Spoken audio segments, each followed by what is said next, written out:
Hey everybody, it is TorontoUnicorn and we are here to give you the very exciting debrief of our visit to a new sex club, X Club.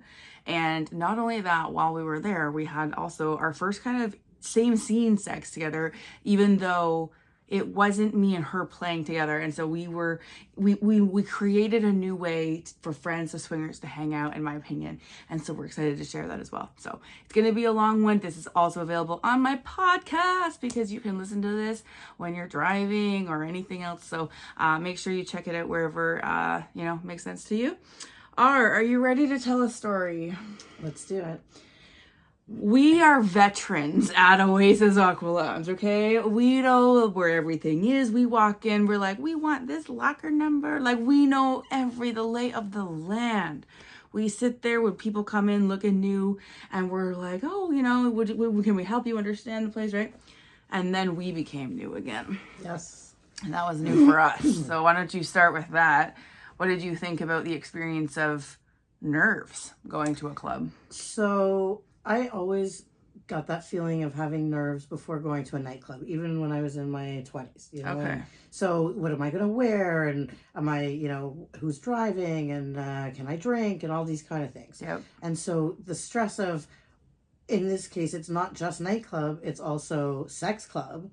So the nightclub part is the intimidating a bit part of nervousness for me. Yes, I know that people will find that pretty funny, but yeah, I'm more intimidated by the stress behind the nightclub than the sex club.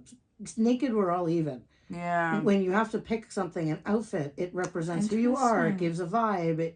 It's important, the choice. It's true. It is. It is. And how you feel in it. It will affect your evening. Like, it will affect how you see yourself and how others see you. So that kind of thing is important. And what did I learned that we reached out to find the answers of what do people wear. I went on the Facebook group for the club and saw pictures there of what people wore. I asked some of the friends that I had, encouraged us to come. We had the same insecurities and questions that I think a lot of the people coming to any sex club have. Yeah. And so it made us almost better able to convey this experience because we were new too. Yeah. So this is going to be a long one. I hope you get cozy. That's why we're cozy. All right. So it was a nightclub, meaning that there is a big bar in the center and a lot of people dancing and a lot of people drinking. And one of the first things that you and I and B realized was that, well, we're all you're a drinker sometimes, but not while you're driving. No. And none of us, me and B, don't drink. So for the most part, we really were able to enjoy the environment to a degree, but we weren't there to really get hammered and dance. And I know that was kind of the thing. Now, for me, I felt culture shocked by this club in an unexpected way. And I was showing it to you guys all night because I kept reiterating the parts that I was a bit mind fucked about. So that surprised me too. So you were nervous about the nightclub part. I wasn't so much nervous because I used to club in my 20s. But for me, it was when I got there and had a bit of a culture shock that I thought, oh, that's an interesting part to learn.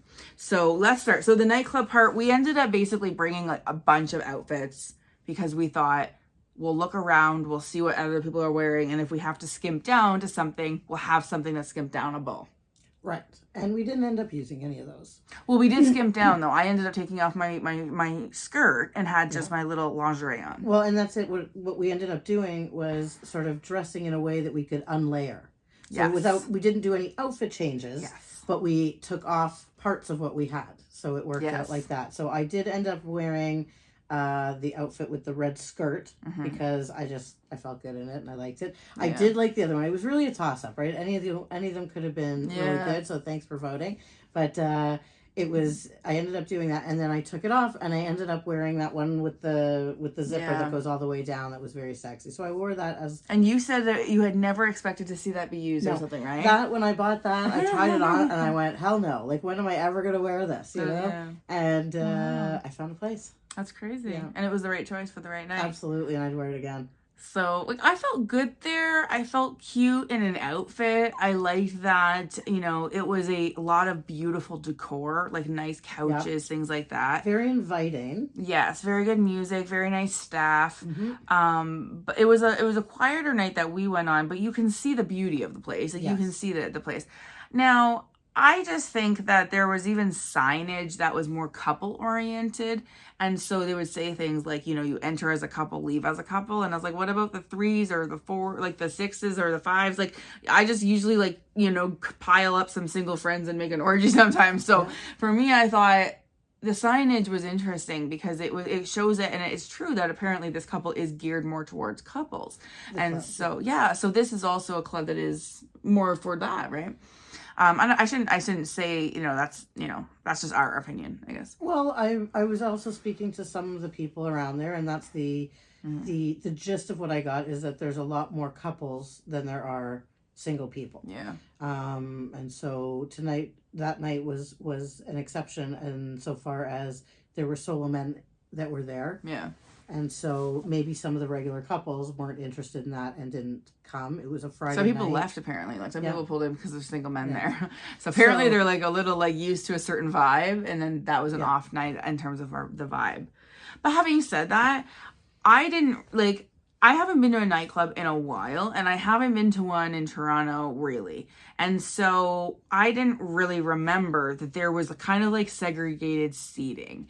And I didn't feel great on my heels all night, and there was these really comfy couches, but they were bottle service areas, and I was glad that my friends were there to remind me. There was also signage because I would have just kind of helped myself and made myself comfortable. And I want to say that from what I remember, most of both sides of this big room where the bar and the dance area is, most of both of those sides had those very inviting white couches that were bottle service. So there was, I want to say there was limited seating if you didn't get the bottle service. True. And so on a busy night, I wonder how that would go over. Like, it's true. We don't drink. I don't drink. I'm not going to get bottle service. So for me, like, even if I wanted to upgrade my night, I wish, like, anyways, for us, that was just something that we noticed. Where at the other clubs that we're used to, Oasis Aqua Lounge, they don't have bottle service. I don't think. No, but that is a nightclub format. It's true. It's true. It's true. Anything. So, but that's part of the model. And, it's true. And if you know that, then you can go informed at least, and you can. And maybe for some people, that's what they want. If they want to drink and dance around and then, like, flirt on a dance floor. If you have other couple friends that you want to hang out with, because it was a great hangout area. And we are going to try it again in a few weeks, so we'll give it another chance. Maybe on the dance floor. It's very inviting, so I think it must be worth the cost of the bottle service. Yeah, well, maybe if I bring some friends a drink, maybe I'll bring Mr. and Miss Jana Valentine. To be honest with you, we were there before it was open.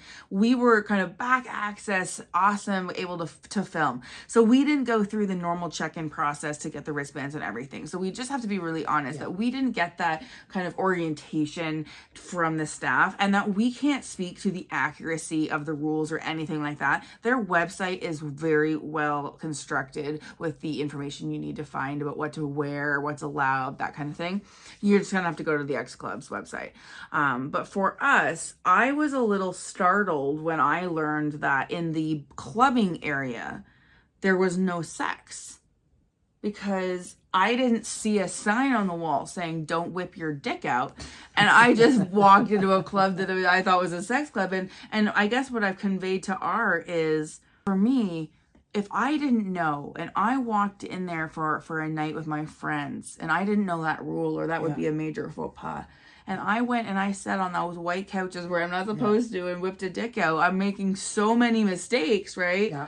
And then that would have been a situation that wouldn't have gone well. So I guess I just have to remember that every club has a very different vibe and structure, and the lifestyle is experienced differently in different places. And in all fairness, like you said, we didn't get the proper orientation tour. So if there was a speech that they told you about what the rules are, and they, or an orientation for new people, we didn't go through that process. So maybe that's where not the standard we missed out on, hey, by the way, don't whip your dick out on the dance floor, Right, and that's fair. So maybe we did actually miss that. But for me, I didn't...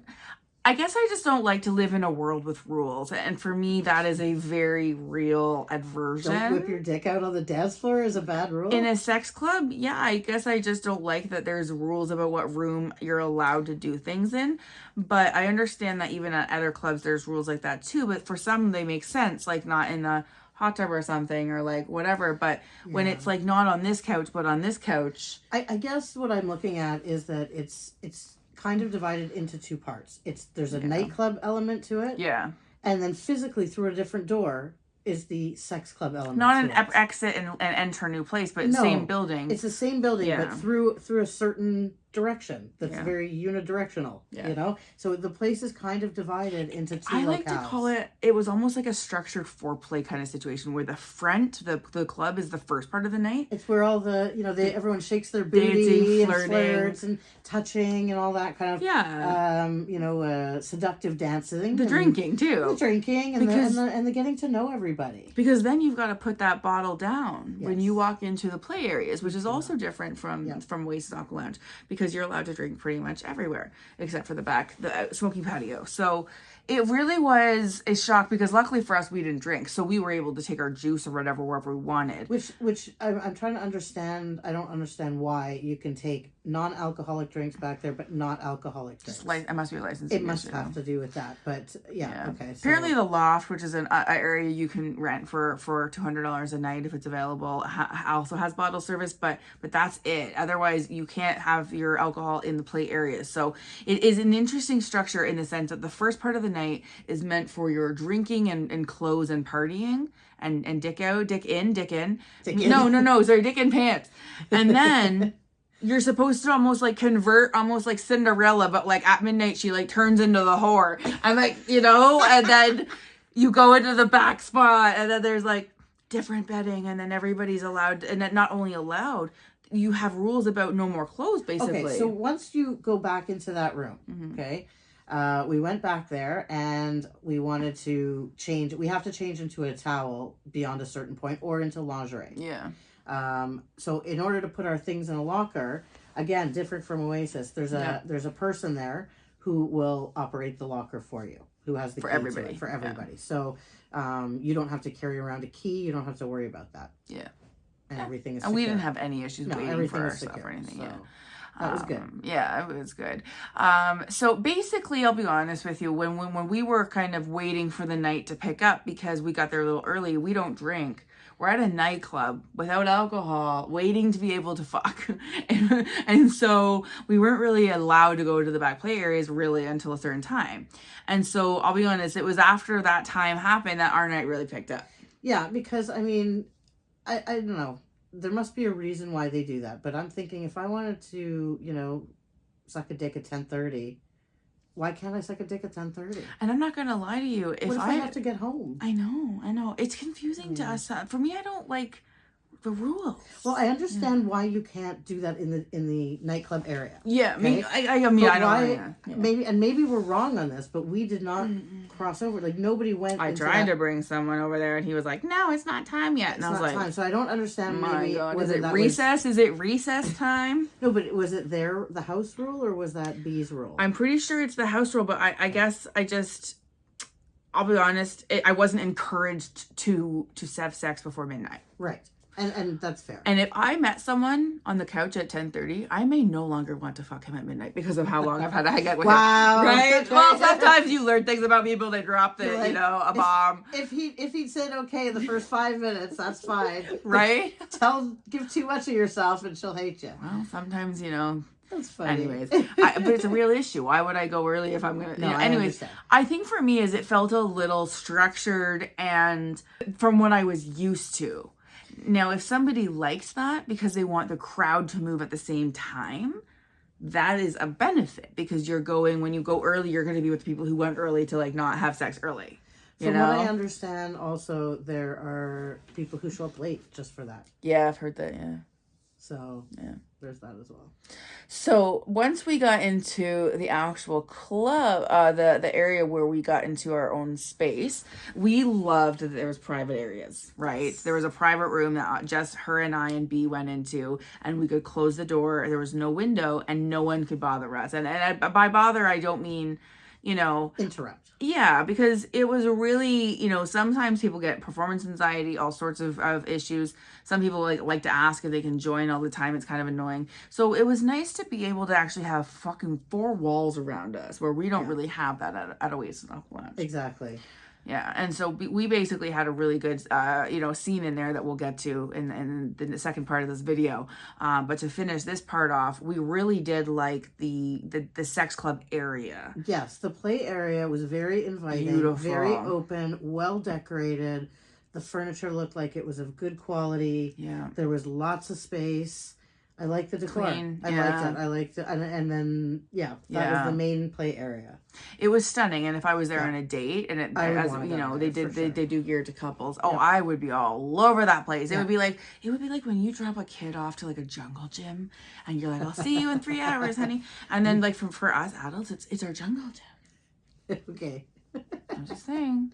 Anyway, and that was a great room. So off to one side, off of that room, we come in, and it's a big square room with a giant square mattress in the middle.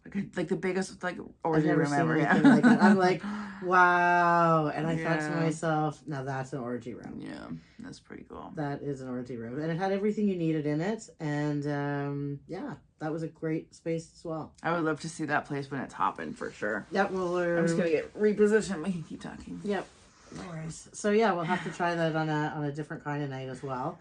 But we didn't get that far because where else did we go? In the dungeon. Well, we went to all the rooms. What did they call the dungeon? I don't know. They didn't call it a dungeon. No, it was I know what it is, but I can't remember now. I guess for me, I like the loft idea too, because you can have a really privater experience. She's like a linguistic person, and so I probably really like a pet peeve to her sometimes. I am a cunning linguist. But I also like to break rules, including linguistic rules, to have flair. So I hope she appreciates that. Fingers on the chalkboard. Yeah. Oh, I totally know. Anyway, the loft. So this loft is a great space. It sits above that whole big play area that we were talking about. Yeah. And has a view on it. And it's almost like having a hotel suite with a view on everybody else. Yeah. So you have in there, it was a big king size bed and a mini fridge and what else was there? A TV in there? I can't even remember. I don't know, but there was lots of seating.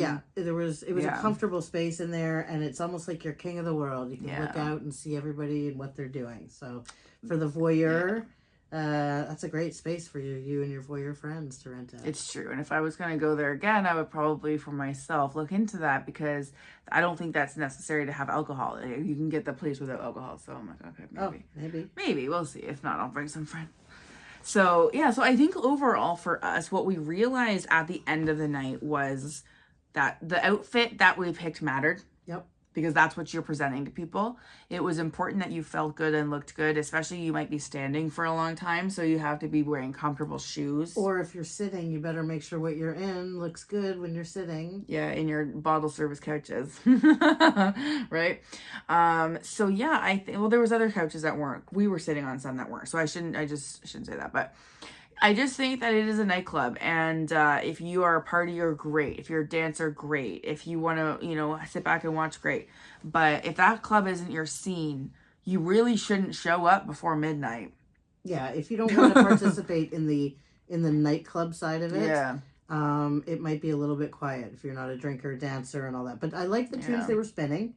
And I'd be interested in hearing DJ Slow do that. Yeah, and, me too. I enjoyed the atmosphere, but because I'm not a big dancer and a big drinker, I'd like to have a place to sit. Me too. So I'd be happy, or happy to have the nice seating with the bottle service, but I don't know what kind of bottles I'd be getting.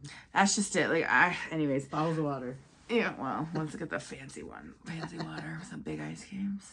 Maybe some special drink. Anyways, I think overall our experience was that we also drove to this club, so it was a different drive back. We couldn't really drink so much because of that, right? So we really did have a bit of an excursion with this experience. And so we're glad that we were able to share insights with you. As people who had a male would go with us, we didn't have to pick up there, so we can't speak to that. And I want to say, though, that I was looking at the people there, and there were some nice morsels. I want to say that if I didn't have be there as the backup support, that I still would have found success that night. Yeah. And I loved how sexy people looked. People really put their effort into their appearance. Nice dresses, beautiful short dresses. Like cocktail attire, I was going to say, and risque cocktail attire, and so it was great. It was beautiful. So now we're going to transition the story into the actual sex scene that we did, but we're going to transition this video. So make sure you tune into that part too. If you want to catch that, also it'll be available on my podcast as well.